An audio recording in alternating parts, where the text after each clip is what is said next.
we introduced the concept of connective tissue, today we're going a little more in depth with it. A lot of what we'll see will be in Google Classroom, so you don't have to write everything down. Just remember, if it's got a star on it, it's already in Google Classroom for you. So, this, for example, in Google Classroom, but here are the types of connective tissue that from the most rigid to the most softest or most fluid. So bone is obviously going to be the toughest, the hardest. It is again a type of connective tissue. And then blood is the most fluid. Even though bone and blood don't seem like they would go together, we mentioned yesterday why they do go together. Why are they all grouped as connective tissue? Because they come from the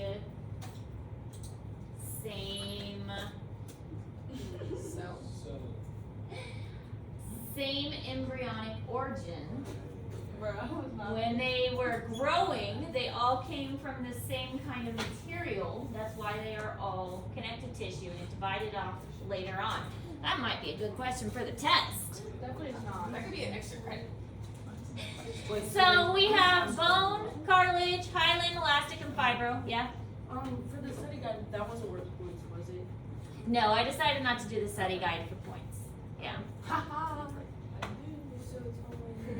So, there's, for cartilage, there's hyaline, elastic, and fibrocartilage. There's dense connective tissue.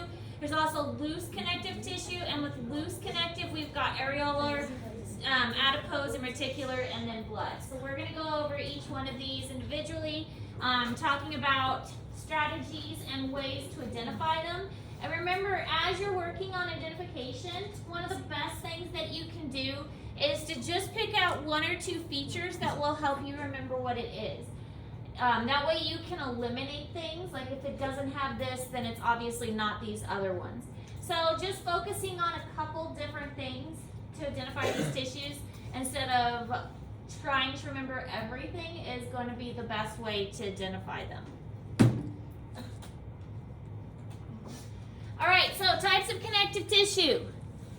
Areolar, adipose, fibrous, hyaline cartilage, osseous, which is bone, and then blood. So those are just some examples, but we are going to talk about them in more detail, starting with bone.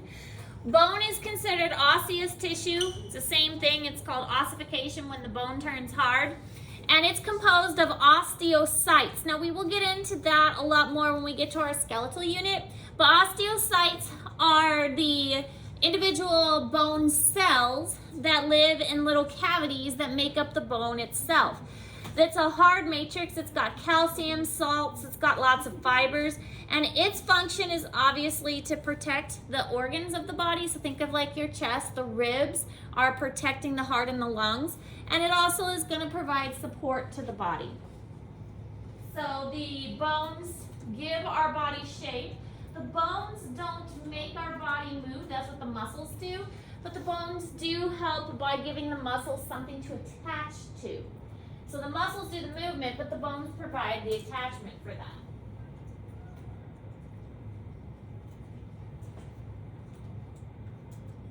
All right, this is what bone looks like. Bone looks like, I think it looks like the trees, like the rings of the trees under the microscope. So it's got all of these little circles. And so here is like one type of bone. These are called osteons. We'll learn about that in the skeletal unit. We're going to go much more in depth. This is another osteon. That's another osteon. Each of these little dark circles is an osteocyte.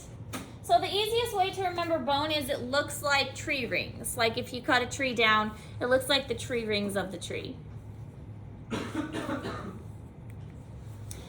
Cartilage. Less hard and more flexible than bone, and it's only found in a few places in the body. So lining the joints, obviously like your nose and your ears have cartilage in them. But the cartilage has something called chondrocytes, and the chondrocytes are the actual cells that make up cartilage. Now, I think the chondrocytes look a little bit like eyeballs. So when we see them under the microscope, they look kind of like eyeballs. Hyaline cartilage especially has a lot of those little chondrocytes in them, so it looks like it has a lot of eyeballs. And then fibrocartilage and elastic cartilage, they're still cartilage, but they're a little bit different. So some of it is a lot more stretchy than others. So obviously the cartilage in your ear is different than the cartilage that's going to line your joints or the one that's found in between the vertebrae of the spine. So there are some differences between the three types of cartilage. But hyaline cartilage is the most widespread of all the cartilage. It is got a lot of fibers in it, but it's kind of glassy and kind of rubbery. And this is going to be in the trachea, so all those bumps you feel in your throat, those are all made of hyaline cartilage. Attaches the rib to the breastbone. This is also the one that covers the ends of the bones at the joint so that they are not rubbing against each other. Pretty much the entire fetal skeleton before the baby is born is made up of hyaline cartilage, and this also makes up the growth plates. We'll talk a lot about the growth plates. Growth plates are pieces of bone that are still cartilage, and as long as they are cartilage, then the individual can continue to grow. But at some point you stop growing, like right about now you guys are probably reaching your adult height, and I know that's unfortunate for some people. But when you reach your adult height, basically what's happening is these epiphyseal growth plates are turning from cartilage into bone. So as long as those growth plates are still open, you will continue to grow, but as soon as they ossify and turn into bone, you'll stop growing. And again, we'll get into that a lot more when we talk about the skeletal unit. This is what the hyaline cartilage looks like. I think it does look like little bitty eyeballs. So there's this rubbery kind of solid background, and then all these little cells are the chondrocytes, and they look like a lot of little eyeballs. So the hyaline cartilage has a lot of those chondrocytes in them. You can also see there's not a lot of blood flow, so that's why this type of cartilage is, cartilage in general is difficult to repair. This is one of those tissues that don't repair very easily, so if you tear your cartilage, it's a longer recovery. We'll learn that bone actually recovers pretty fast. Bone can heal very quickly, cartilage does not. That's also why, like, if you get an ear piercing, it can grow closed, but it take a really long time because it doesn't regenerate or repair very fast. Other two types of cartilage is elastic and fibrocartilage. Elastic is the best place to think of that is the outside of your ear. So it's definitely movable, but it's more firm and also more kind of stretchy. So that's the, it's more stretchy than like the rib cartilage would be, or your trachea cartilage. If you press on that, it's not really stretchy. Fibrocartilage is much more compressed, and this is really only found in the discs of the vertebrae, the intervertebral discs. So it's very good at compression, and it's very good at allowing for some movement. But those discs are very firm, and even though they're made of cartilage, they allow for a little bit of movement, but they're much more firm than other parts of cartilage. So this chart's pretty helpful. Elastic cartilage is the most flexible, and it's found in the ear. You can see it has lots of chondrocytes present. Hyaline cartilage has that really solid background, and it's the second most flexible. The ribs and then the nose is a good example of that. Fibrocartilage is the least flexible, and the knee, but also especially the discs between the vertebrae, and the pubic symphysis is another example of that. So a little bit of movement, but not a lot.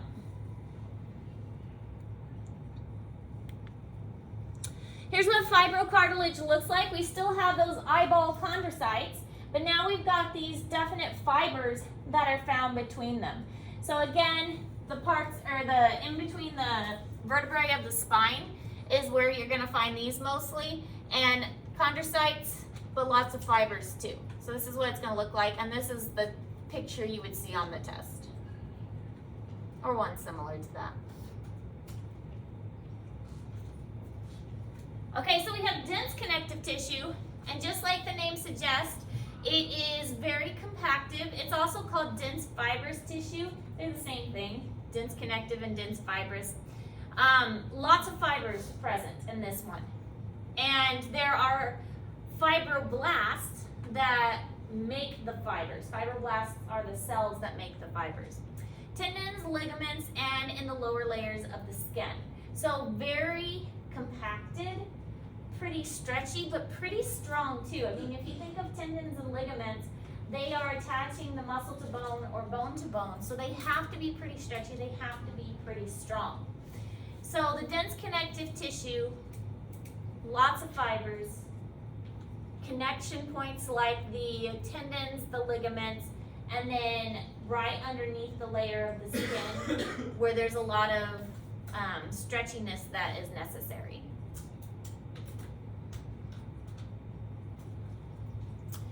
Dense fibrous tissue, you can see the fibers. So you can see how it's very compacted together. They're in nice, neat layers. You can tell that it's kind of wavy, but it could stretch out to allow for that connection with the tendons and the ligaments. Do you guys know the difference between a tendon and a ligament?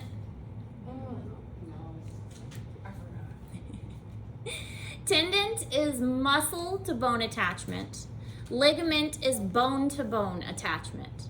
So if you think of a joint, if you have an attachment that goes from one bone to another over that joint, that's a ligament. If you have a muscle that's attaching to that joint, then that's a tendon. If you pull a tendon or a ligament, then, and this picture kind of shows bone to bone or muscle to bone. If you pull a tendon or a ligament or muscle in general, that's another tissue that's not going to repair very easily because their whole purpose is movement. So if you tear a muscle, every time you move, you're kind of re-tearing it. Same thing with ligaments and tendons. Every time you move, you kind of re-tear it. So it is another one of those injuries that take a long time to heal. Better to break a bone than tear a muscle. Not that either one is advisable, but as far as like recovery time. Then there's loose connective tissue. As the name suggests, these are softer and the cells have fewer fibers and they're more kind of open space. There's more open space between them. That's why they're loose connective. Areolar, adipose, and reticular are examples of that. Areolar connective tissue is the most widely distributed. It's really soft and it's kind of cobwebby, and it really does look like cobwebs. It's got these loose fibers that are going through it, and it's considered the universal packing tissue, and it's kind of like a glue to hold the other organs together. So it is surrounding organs, surrounding tissues. It's very loose. It's kind of like just holding everything together. Kind of think of like when you get an Amazon shipment, they put either brown paper or bubble wrap in there to hold the material so it doesn't bounce around inside the box. That's kind of what loose areolar is doing, is holding everything in place.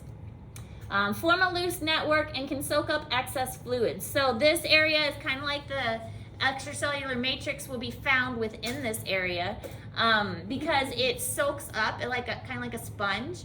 So that extra fluid can fill in that space if needed. This is what it looks like. It looks really loose, which is how it's easy to remember it. Nothing is compacted. There's lots of these empty spaces. There's these little fibers that are running throughout. The nuclei, of course, are the dark part. But you can see how it looks kind of sponge-like and how if water got in there, it could kind of soak up that water and kind of hold it in place. So it's found in a lot of different places, again, like a packaging surrounding the organs, keeping everything where they're supposed to be. Adipose is one of the easier ones, I think, to identify. It's very simple because it looks like big blobs under the microscope that are compacted together. Adipose is going to insulate the body, protect the organs, and serves as a site for fuel storage. So when we need extra energy, we use our adipose tissue. That's what the fat is for. It's found beneath the skin. It's found in areas like the hips and the breasts. It's found in the belly area a lot, and also protects some organs like the kidneys. So when we do the cat dissection, we'll see a lot of fat. Fat always appears kind of yellowish when we dissect, and the yellow it looks kind of like yellow blobs, pretty much. And those yellow blobs are the fat that is found in them. You guys, most of you did zoology, right? Okay, so you're familiar with dissection. You probably saw some fat, maybe in the shark. I don't think you guys did anything else really big. Did you do a frog? No. Frogs typically have fat. Usually we do, but we didn't have time for it last year. Okay. Trying to think of anything else you might have seen fat in. That's it. Yeah, just the shark. And the shark might not have had a lot. So. Yeah, they didn't really have fat though. Well, we'll see fat when we do the cats, especially if it is a large cat. But they're pretty easy to identify. They look like these just big round circles under the microscope. That's one of the easier ones. Pretty distinctive. Those are just fat droplets. Reticular connective tissue falls under the loose connective. So this loose connective is like a subtitle, and then we've got the reticular that falls underneath that. So loose connective is kind of a general term for those, what do we have? For those three? Yeah, so loose connective, all of these fall under loose connective. The others were dense connective, but these are considered loose connective. So it's kind of like a subcategory. So with reticular, these are kind of, I think, easy to identify. I think these look like grapes. So that's how I remember them. A delicate network of interwoven fibers. I think they look kind of like grapes, and you'll see in the picture in a moment. You can find these in the spleen, the bone marrow, and the lymph nodes, but it looks like they're grapes on a grapevine. That's how I always remember the loose reticular, because it does really look like that when you see it under the microscope. Grapevine with grapes is the loose reticular one, and found in like the spleen and some of the other major organs. Blood's pretty easy. Most of you know what blood looks like. This one's not going to be too hard to identify. Really the ones you're probably going to have the most trouble with are the cartilage ones. Those are the ones that are not quite as distinctive. The rest of these aren't too bad. But with blood, we have the blood plasma, which is what makes up most of the blood. And it is going to be like a fluidy, kind of a yellowy part. We will talk more about the components of blood when we get to the cardiovascular system. But its function is to transport things around the body. It transports nutrients, wastes, and respiratory gases. So that's kind of what it does. It just carries things around. And blood looks like blood under the microscope. The dots are pretty small. We can't zoom in on our microscopes really far. I'll get it as best as we can when we do the lab. But the dots will be pretty small. Anytime you see something like this, this is going to be a white blood cell. So these are the larger white blood cells, and then there's tiny platelets too. So sometimes you'll see the tiny little platelets in there.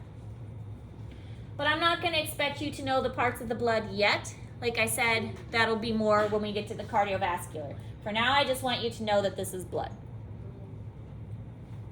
All right, any questions? I know I went fast, but that's because you have pretty much all of these slides in Google Classroom. So continue to work on that chart, the connective tissue chart. We've got a little bit more notes to cover, but we're going to do the lab pretty soon. I don't know if we'll do the lab Monday or maybe Tuesday, but we're looking at our lab coming up pretty soon. So as you're doing the chart, really start to focus on different ways you can identify them, because again, your test will probably be Thursday or Friday next week. Okay? So make sure that you are taking the time to go over these, use those notes that I've provided for you in Google Classroom. And as I mentioned, these are not as hard to tell apart as the epithelial, but especially like with the cartilage ones, you'll want to pay a little bit more attention to those. Questions? All right, get to work. If you have questions, let me know.